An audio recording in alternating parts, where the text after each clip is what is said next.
이스라엘이 실제 역사에도 기록되어 있습니다. 그 역사 그대로 430년 이상을 애굽의 노예로 살면서 그 고된 고역의 고통 속에 살다가 어느 날 드디어 이스라엘 백성들이 하나님께 소리 높여 부르짖고 해방을 시켜 주옵소서, 우리를 구원하여 주옵소서 기도를 드렸습니다. 출애굽기 2장 23절에 여러 해 후에 애굽 왕은 죽었고 이스라엘 자손은 고된 노동으로 말미암아 탄식하며 부르짖으니 그 고된 노동으로 말미암아 부르짖는 소리가 하나님께 상달된지라. 하나님은 어떤 분입니까? 우리가 기도하고 부르짖을 때까지 하나님은 기다리고 계십니다. 우리가 당하는 고난을 모르셔서 내버려 두시는 분이 아니고 다 아심에도 불구하고 하나님은 우리가 부르짖고 하나님께 기도할 때 그때 하나님께 우리의 기도가 상달이 된다라는 것을 여러분 꼭 기억할 수 있기를 축복합니다. 지난주일 시편 94편의 시편 기자처럼 나의 발이 미끄러진다고 말할 때에 기도했다는 말씀이죠. 하나님, 지금 제가 넘어지고 있습니다. 지금 제가 어려운 일을 당하고 있습니다. 기도할 때에 주의 인자하심이 나를 붙들어 주셨습니다. 시편 기자도 이렇게 고백하지 않습니까? 하나님은 이스라엘의 기도 소리를 들으시고 마침내 모세를 구원자로 세워 보내주셨습니다.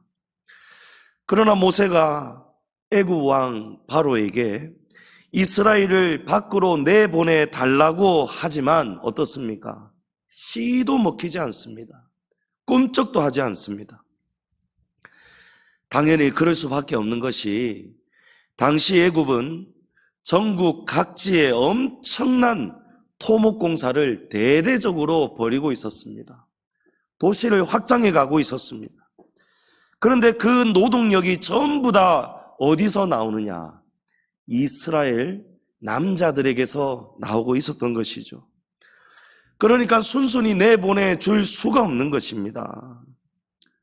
하나님은 이런 바로의 욕심, 완악한 고집을 꺾기 위해서 여러 가지 재앙들을 내리셨습니다. 그러면 그때마다 바로가 결국에는 풀이 꺾여가지고 제발 이 재앙, 지금 이 재앙만 없애준다면 내가 바로 이스라엘 백성들을 내보내주겠다라고 합니다. 그래서 하나님이 이 재앙을 거두어 주시고 나면은요, 이제 한숨 돌렸다 싶으니까 바로의 마음이 또 변심하잖아요.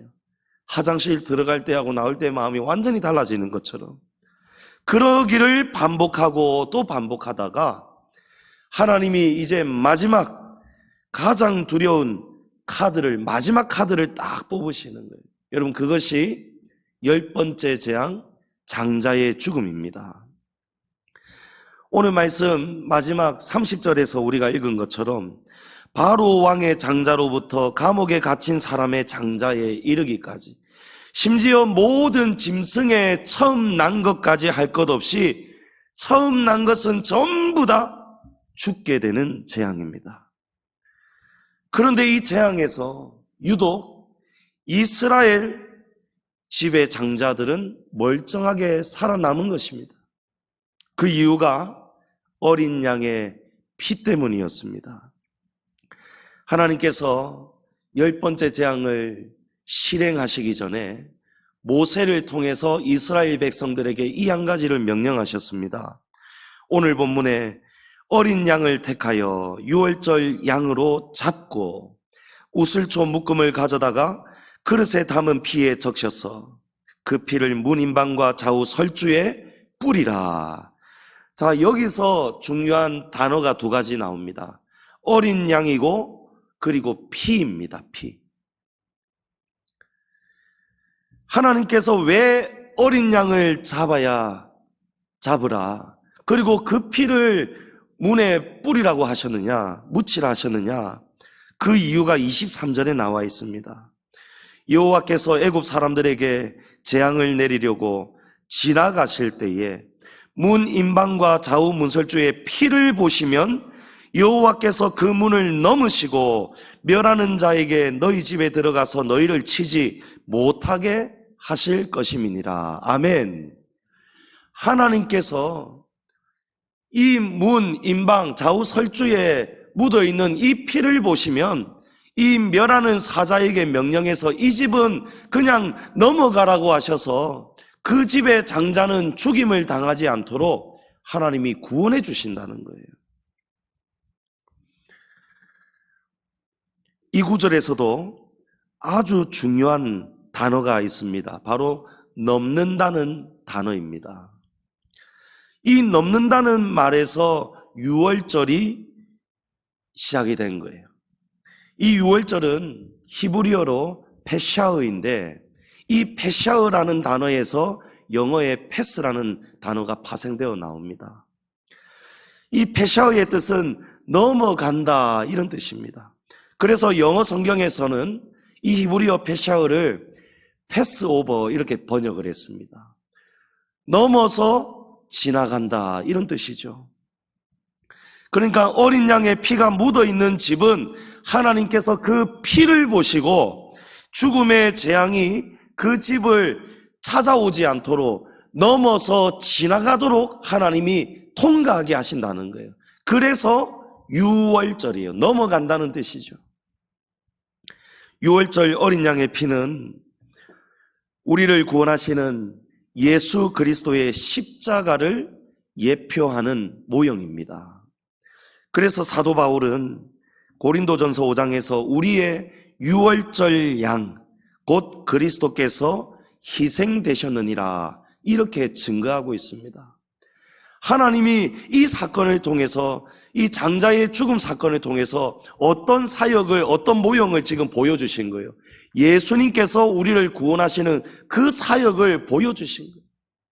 그러니까 이 유월절 어린 양의 죽음, 이 어린 양의 피는요, 이 어린 양은 바로 예수 그리스도를 예표하는 것입니다. 어린 양의 피가 당시에는요 이스라엘 백성들의 집에만, 유독 그들의 집에만 어린 양의 피가 묻어 있을 때에 구원이 임했어요.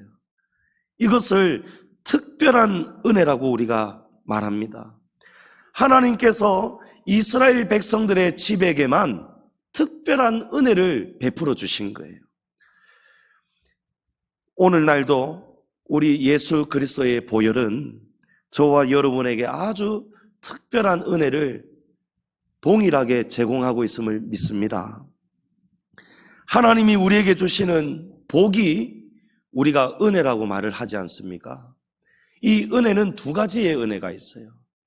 첫 번째는 일반 은혜가 있고요, 두 번째는 특별한 은혜가 있습니다. 이 일반 은혜는 어떤 은혜냐 하니까 하나님을 믿는 성도이든 아니면 하나님을 믿지 않는 비신자이든지 간에 누구든지 간에 심지어 악인에게도 동일하게 내려주시는 은혜가 일반 은혜입니다. 마태복음 5장 45절에 하나님이 그 해를 악인과 선인에게 비추시며 비를 의로운 자와 불의한 자에게 내려주심이라. 이것이 바로 일반 은혜에 관한 말씀이에요. 하나님은 하나님이 택한 백성들에게만 주시는 특별한 은혜가 따로 있지만 그 은혜 말고 누구든지 똑같이 주시는 일반적인 은혜가 있다는 거예요. 어린 양의 피가 묻은 집안에 있는 사람들, 그 사람들에게만 제공이 되었던 은혜는 여러분 어떤 은혜입니까? 특별한 은혜입니다. 바로 우리 성도들만이 누릴 수 있는 특별한 은혜입니다. 오늘 저와 여러분에게도 하나님이 제공해 주시는 특별한 은혜가 있는데 오늘 본문 속에서 특별한 은혜가 두 가지를 우리가 받을 수가 있습니다. 첫 번째는 하나님이 우리에게 주시는 구원의 은혜입니다. 하나님이 애굽에 내린 10번째 재앙, 여러분 장자의 죽음이죠. 집집마다 모든 장자가 대표로 죽는 죽음입니다.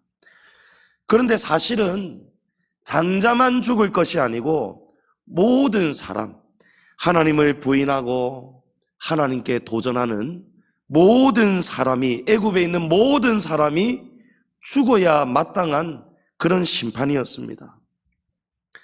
로마서 3장 23절에 모든 사람이 죄를 범하였음에 하나님의 영광에 이르지 못하더니, 모든 사람이 죄를 범했다는 거예요. 또 의인은 없나니 하나도 없다라고 했습니다. 로마서 6장에 가서는요, 이 죄의 삭은 사망이다라고 합니다. 모든 사람이 죄인인데요, 이 죄의 값은 죽음이라는 거예요. 그러니까 다시 말해서 애굽에 있는 모든 사람이 죽어야 된다는 것이죠. 그런데 하나님께서 애굽에 있는 모든 죄인들을 그때에는 다 심판하지 않으시고 대표로 장자만 본보기로 보여주신 거예요. 마지막 재앙이 실행된 그날 밤, 바로 왕의 장자로부터 감옥에 있는 사람의 장자까지 애굽에 있는 모든 사람의 장자가 다 죽었습니다. 그래서 30절이 증가하는 것처럼 모든 집집마다 하나도 빠짐없이 초상집이 된 거예요. 그런데 유독 어린 양의 피가 묻어있는 이 이스라엘 백성들의 집만큼은, 그들의 장자만큼은 죽임을 면하는 것입니다. 구원을 받는 거예요. 하나님이 특별한 은혜를 제공해 주셔서 하나님을 믿는, 하나님이 명령하신 그대로 믿음으로 순종해서 어린 양의 피를 집 대문 위에 바른 집은 하나님이 특별하게 그 집은 봐주시고 넘어가셨어요. 이 집에게는 특별한 은혜를 하나님이 베풀어 주신 거예요. 앞에 본문 13절에 우리가 읽지는 않았지만 13절을 보면 이 은혜가 구체적으로 나와 있습니다. 내가 애굽 땅을 칠 때에 그 피가 너희가 사는 집에 있어서 너희를 위하여 표적이 될지라. 내가 피를 볼 때에 너희를 넘어가리니 재앙이 너희에게 내려 멸하지 아니하리라. 아멘. 여기 표적이라고 번역된 단어, 그 원어의 뜻은요, 신호, 표시, 이런 뜻입니다. 여기서 중요한 말이 표적이에요. 우리가 하나님과 우리 사이에 특별한 은혜를 우리가 제공받을 수가 있는 것, 하나님이 제공해 주시고 우리가 제공받을 수 있는 근거가 어디에 있냐면 이 표적에 달려 있다는 거예요. 이 표적이 여러분 우리에게 어떻게 나타나야 되겠습니까? 순종이 되어야 되는 거예요. 믿어야 된다는 것입니다. 어린 양의 피를 문설주에 바르라, 좌우 임방에 바르라, 이거를 우리가 순종해야 돼요. 여러분, 믿음은 순종으로 나타나야 되는 거예요.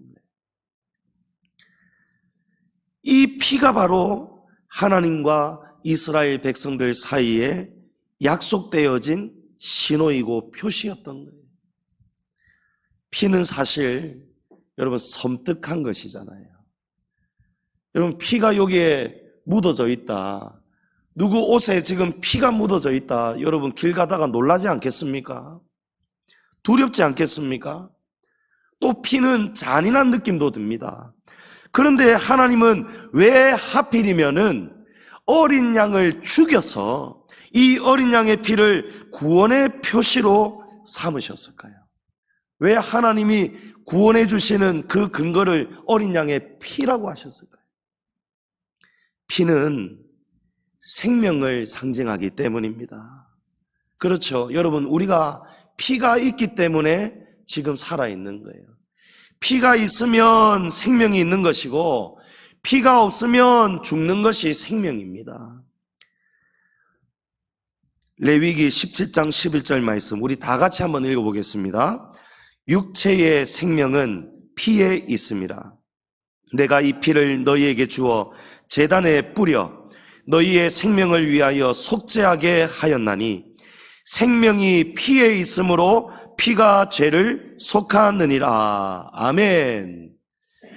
여러분, 우리는 사실은 하나님을 믿기 전에는요, 예수님을 영접하기 전에는요, 살아있지만 죽은 자였습니다. 사람에게는 첫째 사망이 있고 둘째 사망이 있거든요. 첫째 사망은 누구든지 이 땅에서 육신의 장막을 벗는 순간, 죽는 순간이 바로 첫째 사망이고요. 둘째 사망은 히브리서 9장 27절이 증가하는 것처럼 한 번 죽는 것은 사람에게 정해진 것이요, 그 이후에는 심판이 있다라고 했습니다. 바로 이 심판에서 우리가 이 표시가 있어야 되는 거예요. 어떤 표시입니까? 어린 양의 보혈이 우리 안에 믿음으로 나타나야 되는 거예요. 우리가 예수님을 영접했으면 구원을 받아서 영원히 삽니다. 그러나 우리가 예수님을 영접하지 못하고, 예수님을 영접했더라도 제대로 믿지 못하고 순종하지 못하고, 하나님 상관없이 하나님을 믿는다 하면서 매주 주일은 교회에 와 있는데, 몸은 교회에 나와 있는데 한 주간의 삶은 하나님과 전혀 상관이 없고 제 가운데 살고 회개가 없고, 이런 삶을 살았다면 여러분, 그 사람은 어떤 심판을 받게 됩니까? 마태복음 7장 21절이 증가하는 것처럼 나더러 주여 주여 하는 자마다 다 천국에 들어갈 것이 아니요 다만 하늘에 계신 내 아버지의 뜻대로 행하는 자라야 들어가리라. 여러분, 하나님의 뜻대로 행하는 자라야 통과할 수 있다는 거예요. 만약에 그 통과를 받지 못하면 영원 멸망, 지옥불에 떨어지는, 영원 멸망, 지옥불에 떨어지는. 여러분, 지옥불이 얼마나 뜨거운지 아십니까, 여러분? 제가 안 가봤지만 압니다. 저 양산에 참숯가마 찜질방이 있는데요, 제가 한번 가봤다고 말씀드렸잖아요. 제가 갔는데요, 이 가마 안에 정말 통나무를 잔뜩, 장작을 하루 종일인지 이틀인지 다 태웠어요. 이제 가마에 불 빼는 날이에요. 불을 빼는데요, 와, 저 안에 가마가 열리는데 얼마나 선명하게 이글이글 불이 타는지 몰라요. 그런데 그 열려있는 이 가마 입구문에서 제가, 여기가 벽이면은 한 여기 앞에 있는 스피커만큼 떨어져 있는데도 뜨거워 죽는 거예요. 얼굴을 막 타올로 가려야 돼요. 저 숯구덩이를 꺼내는데요, 얼마나 뜨거운지 몰라요. 저쪽에 한 방은요, 이 숯을 갖다가 조그마한 테두리를 만들어 놔가지고 숯을 막 쌓아놨어요. 그래가지고 자식으로 앉을 수 있는 곳에 구멍을 내가지고 숯을 하나 딱 넣어가지고 엉덩이 그렇게 찢으라고 해놨더라. 제가 엉덩이 타 죽는 줄 알았습니다. 얼마나 뜨거운지 몰라요.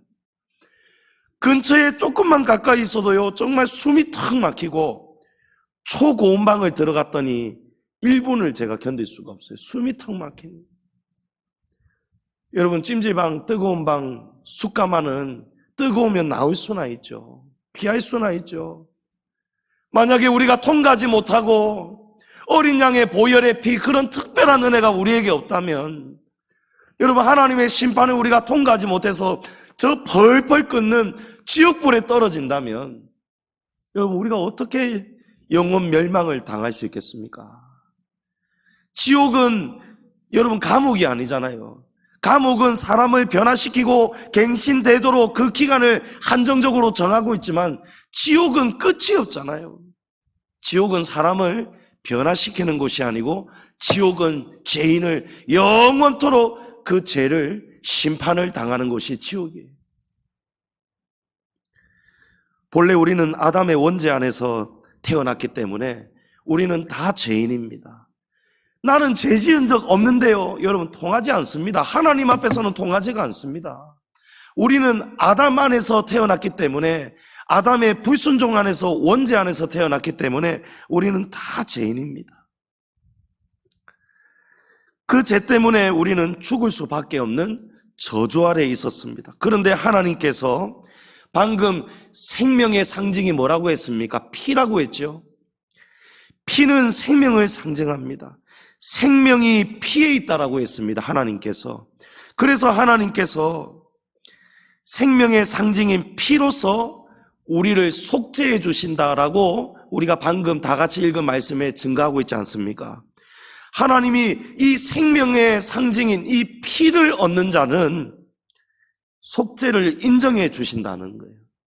그런데 문제는요, 이 생명의 피가 없는 거예요. 인간들 가운데는요. 왜냐하면 우리는 다 죄인이기 때문에, 저주받은 인간들이기 때문에 여러분, 이 피를 우리가 누군가에게 줄 수가 없는 거예요. 우리가 수혈도 줄 수 있는 사람이 따로 있잖아요. 주고 싶다고 다 못 주잖아요. 못 받잖아요. 우리는 영원 멸망의 저주 아래 있는 죽은 생명이란 말이에요.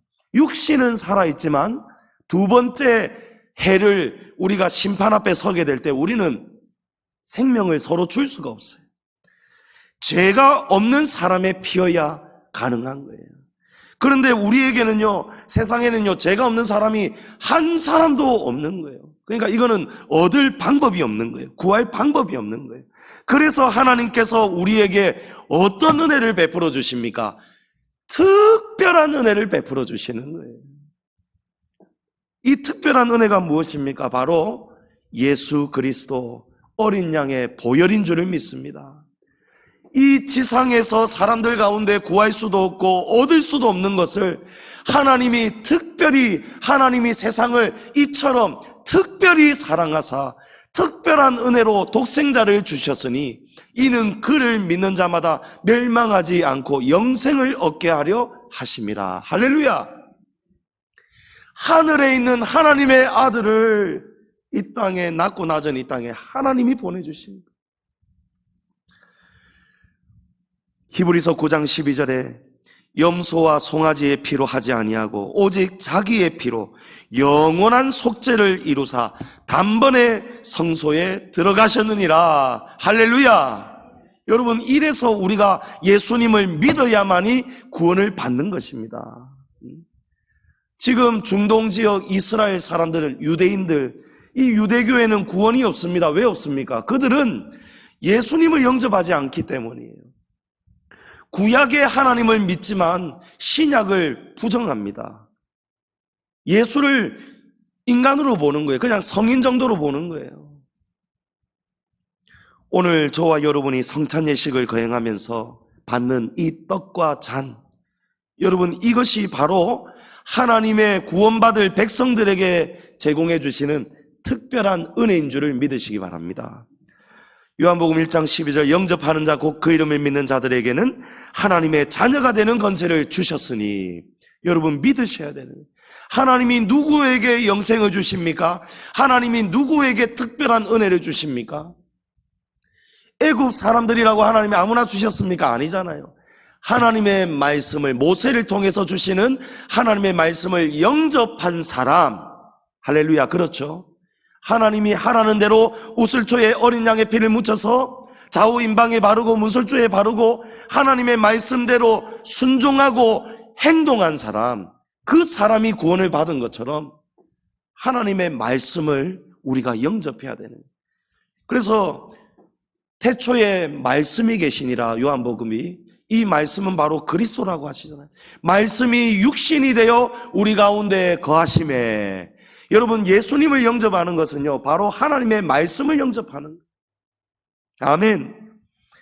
애굽에서 죽음의 재앙이 피를 보고 지나간 것처럼 이제 오늘 우리에게는 이 피를 보고 지나갔잖아요. 이게 표징이잖아요. 사인이잖아요.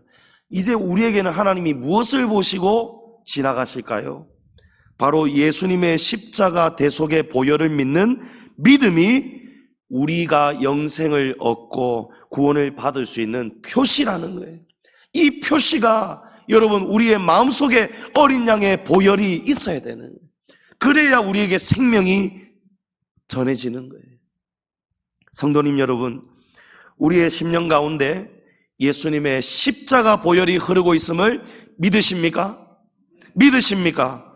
그 피가 우리의 죄를 사해 주셨다는 믿음이 있다면 저와 여러분, 죄와 사망에서 구원받는 특별한 은혜를 받았음을 믿으시기 바랍니다. 아멘. 오늘 주의 떡과 잔을 받을 때에 구원의 기쁨과 감사함으로 여러분 감격하시면서 이 복된 성찬에 참여하시기를 바랍니다. 혹 이 중에 아직 세례를 받지 못한 분이 계셔서 세례를 받지 못하면 이 떡과 잔을 아직 받을 수가 없습니다. 그런 분이 계시다면 세례를 받을 수 있는 믿음이 준비되도록, 그런 신앙생활에 믿음이 쌓이도록, 그 성찬을 받을 수 있도록 이 세례를 사모하는 마음으로, 기도하는 마음으로 성찬을 같이 바라보시면 되겠습니다. 자, 이제 마지막 두 번째로 하나님이 주시는 특별한 은혜, 두 번째는요, 보호입니다. 첫 번째는 구원이고요, 두 번째는 보호입니다. 22절을 보십시오. 너희는 우슬초 묶음을 취하여 그릇에 담은 피에 적시어서 그 피를 문 인방과 좌우 설주에 뿌리고 아침까지, 여기가 중요하죠, 아침까지 한 사람도 자기 집 문 밖에 나가지 말라. 여기서 집 밖으로 나가지 말라는 대목이 우리가 깨달아야 할 대목이에요. 그럼 만약에 그 밤에 집 밖으로 나가면 여러분 안전하다는 것입니까? 위험하다는 것입니까? 위험하다는 거예요. 하나님께서 그 사람은 책임 못 진다는 거예요. 그 사람은요, 만약에 이스라엘의 장자 중에 그날 그 밤에 밖에 나가서 돌아다니고 다른 일을 하고 있는 장자가 있다면 그 사람은 위험하다는 거예요. 죽는다는 것이죠. 왜 그렇습니까? 어린 양의 보혈이 묻어있는 그 집안에 있어야 안전하다는 거예요. 세상은 아주 위험한 곳입니다. 요즘 우리 주변에 얼마나 위험한 일들이 뉴스에서 우리가 접하고 있습니까?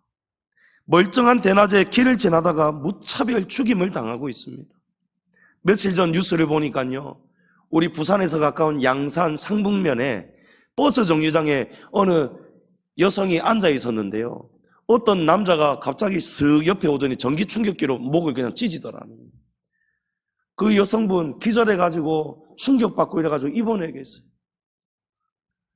파출소에 붙잡혔는데요, 왜 전기 충격기로 찢었느냐, 어떻게 되는지 궁금해서 그랬다는 거예요. 그 사람 배낭 안에는요, 스타킹 안에 당구공이 또 들어있더라는 거예요. 누군가를 휘둘러서 때리려고 안 했겠습니까? 여러분, 정말 미친 세상이지 않습니까? 안전하지가 않잖아요. 정상이지가 않잖아요. 사방이 위험합니다.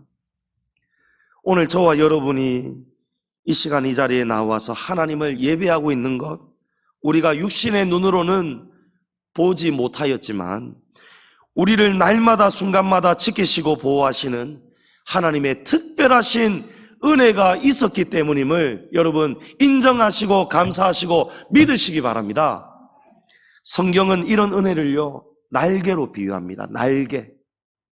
시편 57편 1절에 보면 하나님이여 내게 은혜를 베푸소서, 내게 은혜를 베푸소서, 내 영혼이 주께로 피하되 주의 날개 그늘 아래에서 이 재앙들이 지나기까지 피하리이다. 주님의 날개를 우리의 보호처라고 성경이 이렇게 표현하고 있습니다. 성도님 여러분, 우리가 안전하려면, 우리가 하나님의 보호를 받으려면 어디에 있어야 됩니까? 우리가 주님의 날개 아래에 있어야 됩니다. 집 때문에 어린 양의 피를 뿌리고 아침까지 한 사람도 자기 집 문 밖에 나가지 말아야 죽음의 재앙에서 구원을 받는다고 했습니다. 제가 얼마 전에도 이 사건 이야기를 나누었던 적이 있습니다. 들으신 분도 계시고 안 들으신 분도 계신데, 작년 10월 29일에 여러분 이태원에서 할로윈 축제한다고 수많은 인파가 한 좁은 골목에 한 번에 몰리면서 압살을 당해가지고 이 젊은 남녀들 159명이 이 명을 달리했지 않습니까? 근데 제가 뒤에 들었는데요, 어느 권사님 딸이, 이 권사님이 저 지방에 거주하고 계시는데 딸이 직장관계 때문에 서울에 살고 있었답니다. 그래가지고 이 엄마가 딸에게 전화를 했는데, 오라고 전화를 했는데, 이번 주에 엄마하고 같이 예배 드리고로 오라고 전화를 했는데, 이 딸이 토요일인데 엄마 나 그날 이태원에 친구들하고 약속 있어요, 나 할로윈 축제 가야 돼요 이러니까 이 어머니께서 안 된다, 그 귀신놀이 축제고 우리 믿는 사람이 또 더군다나 토요일인데 주일을 준비해야지, 가서는 안 된다, 그런데 가서는 안 된다, 그러지 말고 내려와서 엄마하고 같이 예배드리자. 간곡하게 엄마가 이야기를 하는 거예요. 그러니까 이 딸이 시원하지는 않았지만 울며 겨자 먹기로 내려온 거예요. 내려왔는데 그 다음날 자고 일어났더니 그 지난 밤 사이에 이 일이 일어났지 않습니까? 엄마도 깜짝 놀라고 본인은 얼마나 깜짝 놀랐겠습니까? 어머니의 말씀을 듣지 않고 그 귀신축제 할로윈에 가가지고 귀신 분장하고 세상 술 취하고 막 온갖 섞여서 노는 그런 문화에 가 있었다면 그 딸이 어떻게 되었겠냐는 거예요. 여러분, 위험하지 않았겠습니까? 죽을 일 없었다라고 말할 수는 없지 않겠습니까? 얼마나 위험한 상황이었습니까? 하나님의 이 말씀에서 또 이 사건을 통해서 우리가 이걸 깨달을 수가 있어요. 하나님이 보호해 주시는 경계가 분명히 따로 있구나. 할렐루야. 하나님이 지켜주시는 곳이 있고요, 하나님이 지켜주시지 않는 곳이 있어요. 책임 안 진다는 곳이 있어요. 이스라엘 백성들에게 내일 아침까지 아무도 밖에 나가지 말아라. 하나님이 보호해 주시는 구역이 정해져 있다는 것이죠. 성도가 있어야 할 곳이 있고요, 가지 말아야 할 곳이 있어요. 하나님이 보호해 주시는 그 경계를 벗어나면 여러분, 우리는 위험한 거예요. 그러니까 죄악 가운데 있고 복 있는 사람은 악인들의 꾀를 쫓지 않는다고 했잖아요. 오만한 자의 자리에 함께하지 않는다고 했잖아요. 여러분, 하나님의 심판의 대상인 사람, 그런 세상에서 악하고 하나님 앞에서 지금 저주를 받기 직전에 있는 사람하고 같이 있다가는요, 같이 뒤집어 쓴다니까요. 여러분, 복 있는 사람은요, 복 있는 사람 옆에 꼭 거하시기를 축복합니다. 하나님이 사랑하는 사람, 하나님을 두려워하고 경외하며 하나님 앞에 정말 신앙생활을 신실하게 하는 사람, 그런 사람들을 가까이 하시기를 바랍니다. 이 안에 어두움이 가득하고 원망, 불평, 시기, 미움, 이런 무서운 마음이 가득히 차 있는 사람은요, 여러분 멀리 하셔야 되는 거예요. 주님이 책임져 주시지 않습니다. 우리가 만약 공고하고 기막힌 일을 당하고 있다면, 내가 지금 하나님의 경계구역 지금 밖에 내가 나와 있지는 않는가, 하나님 날개에서 벗어나 있지는 않은지를 돌아보시고 여러분 속히 하나님의 날개 아래로 나아갈 수 있기를 축복합니다. 오늘 우리 하나님이 주시는 특별한 은혜를 나누었습니다. 하나님 우리에게 구원의 은혜, 보호해 주시는 은혜를 부어주고 계십니다. 오늘 우리에게 값없이 주시는 이 구원의 은혜와 보호를 기뻐하시면서 우리 주님이 베풀어 주시는 이 거룩한 성찬을 우리가 감사로, 기쁨으로, 감격으로 받을 수 있기를 주의 이름으로 축원합니다.